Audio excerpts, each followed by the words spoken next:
අයිබෝවන් මේ අපේ වත්තේ තියෙන තවත් කොළ වර්ග දෙකක් මේ කතුරු මුරුංගා මේකේ කොළ මැල්ලුම් කන්න පුළුවන් තෙලට දාලා ගන්න පුළුවන් නැත්නම් ගැඹුරු තෙලේ බෙදලා ගන්නත් පුළුවන් මේකේ මලුත් උයන්න පුළුවන් බෙදලා කන්නත් පුළුවන් මේක හරිම ගුණ කෑමක්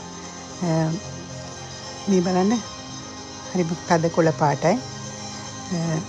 මේ වගේම අපේ මුරුංගා ගහක් තියෙනවා ඒ මුරුංගා ගහේ කොළත් ඒ වගේම